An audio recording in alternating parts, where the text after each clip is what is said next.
Yo, what's up guys? It is your boy Skywalker OG coming at you with another Rise of Kingdoms video.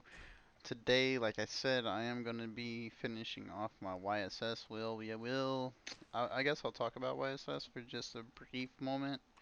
Um, I'm not really going to go into any kind of details of YSS. He has been out for a little while. I'm pretty sure everybody has a good grasp of how he works. What he does, where he works at, blah blah blah blah blah, all that good stuff. So let's spin this guy up to 100. Let's see if we can get any good pulls. If you watched the previous video, I had terrible pulls on William. Hopefully I do a lot better on this 307 account. And so far we are getting, there we go. There we go, 1, 2.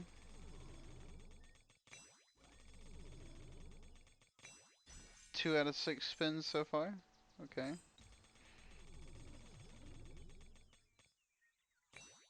I'll take the speed ups. Another one. Oh, gold head. There's one.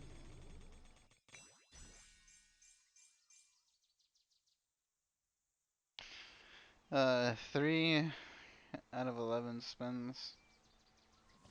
And 1 gold head. Yeah. That's just, yeah. And I seriously hate watching this thing. I like to not even watch this stupid thing. And no gold heads. There we go. Alright, 1, 2.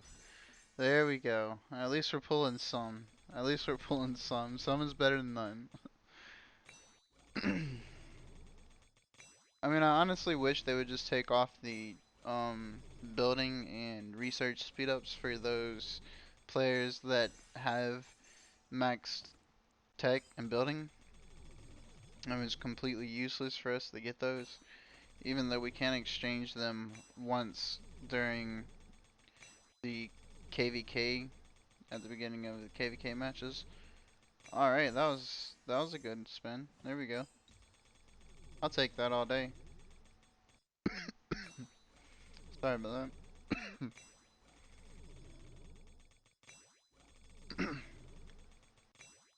Hey, we're getting a few pulls now. I'll take that. I'll take that.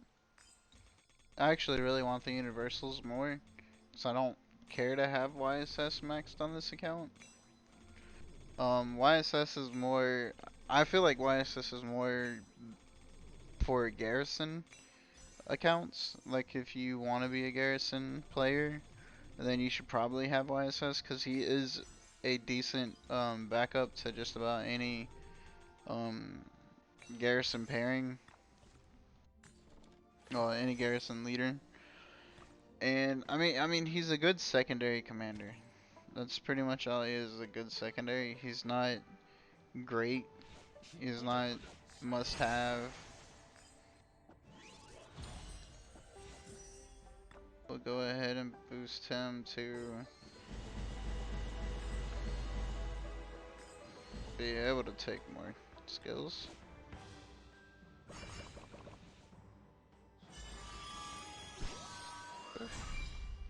Alright.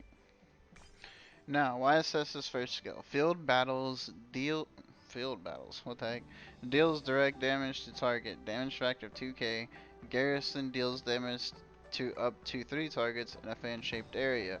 Damage factor 1400. But each target receives 15% less damage per additional target struck. In field battles and the garrison battles, damage dealt also reduces target's movement speed by 30% for 3 seconds.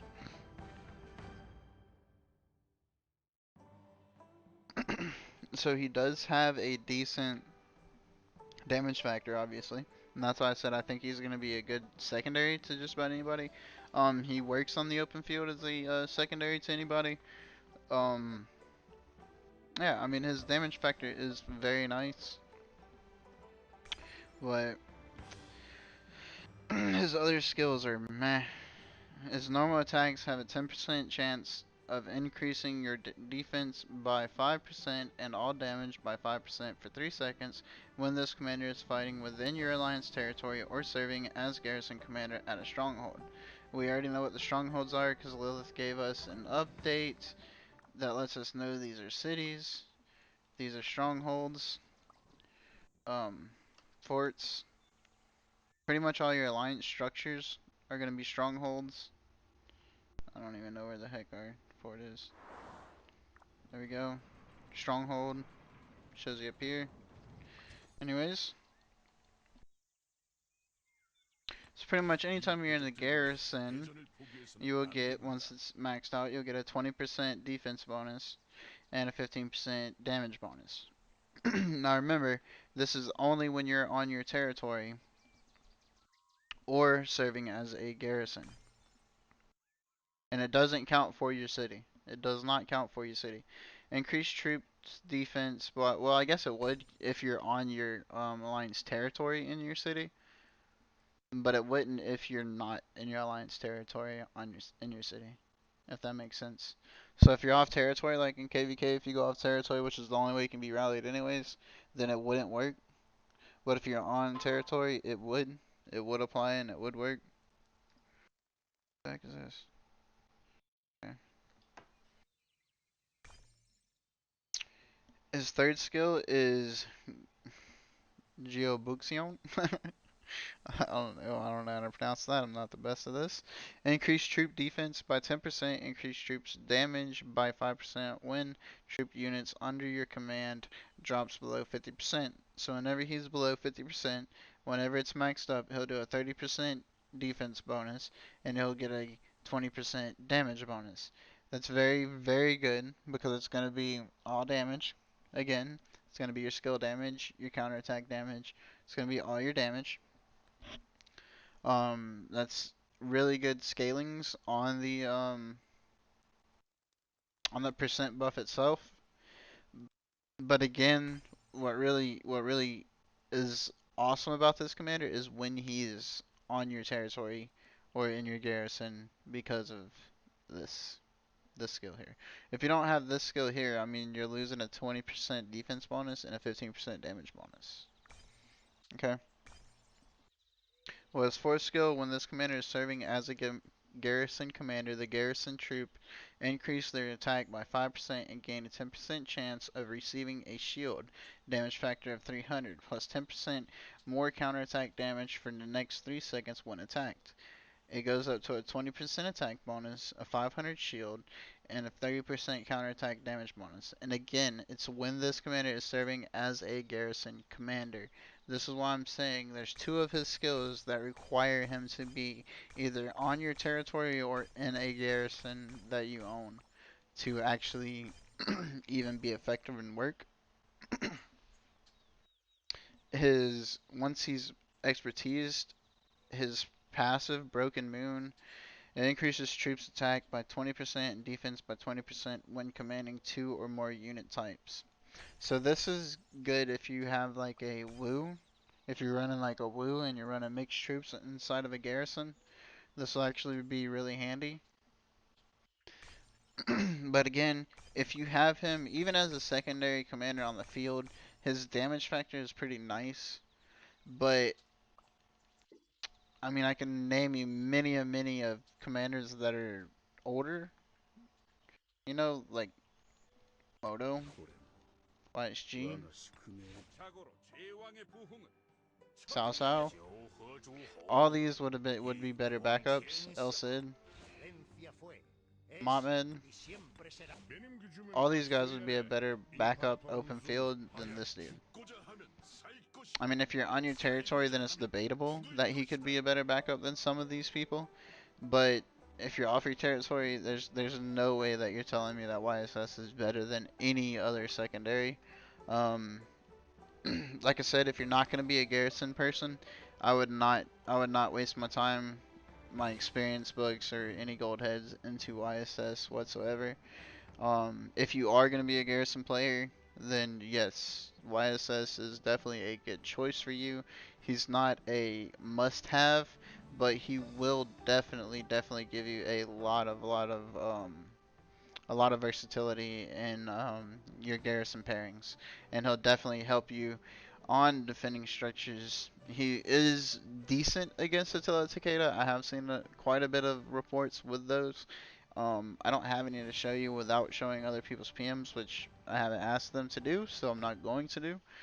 Um, but he works depending on how the player has their either Constantine or who is it? Charles, or I believe I've even seen a Wu do decent against them. It all depends on how they have their setup and how the person rallying with the Teletocata has their setup. Because every report that you receive, you always have to take into account the player that's rallying's gear, their talent trees, and then the player that's Garrison's gear, their talent trees. Obviously, they should have about the same amount of tech and buffs and alters and all that good stuff. They're trying to fight each other. They should. Now, if they don't, that still comes into account as well. And if you don't have all that information, you can't really say that one beats the other. You're just saying that in this instance, in this situation, that it beats it. Um, So yeah, I can't tell you that Blue YSS will beat Attila Takeda. The dude may have had a terrible setup, but I've seen it win. Um, Theo YSS does beat Attila Takeda. Um, depending on the players. Now, depending on the players, again, I have seen Theo YSS get moshed by Attila Takeda, and I have seen Theo YSS destroy Attila Takeda. It really all depends on the player's setup, and not even just that. It also depends on the reinforcements that it's getting. Is the rally being counter rallied? Is the flag getting enough reinforcements? Is the flag being double rallied? Are they swarming the flag? Is there any debuffer hitting the flag? I mean, all this stuff comes into play whenever you read into a report. You can't just send somebody a report and say, hey, this beats this combo just because it did in this instant. And that's what I tell everybody whenever I give them my reports is this is what I'm getting the best results with. Um, cause like I said, every report, every talent, everything's gonna be different depending on how the player has their setup built. But anyways, we have done our 100 spins. We have already finished. Oh, let's go ahead and turn these in. I believe we have collected all of our gold heads. I'm gonna cut the video in just a second because there's nothing else for me to do. I'm gonna use up my um, AP real quick, my daily AP, and then send out my farmers. Other than that, guys, I think we kind of went over YSS. I gave my opinion on YSS. No, this isn't factual hard stuff. I'm not a developer. I don't have a maxed YSS. I've only based it off of reports that I've seen and what the man's skills tell me. And they tell me that I'm definitely not going to max him because I don't have the means to just keep maxing commanders every single time they come out. And I don't think he's that important. He's not a I need right now commander. So yeah, that's my opinion on it. And I hope you appreciate it and like this video. Don't forget to like, hit the subscribe, hit the like button, and peace out. Enjoy your day, enjoy your evening, and get to farming if you're outside of KVK, and get the hitting some barbs from honor if you're inside of KVK. I know I need to. I rank like 600 still. Alright guys, till next time. It's your boy Skywalker OG saying peace out.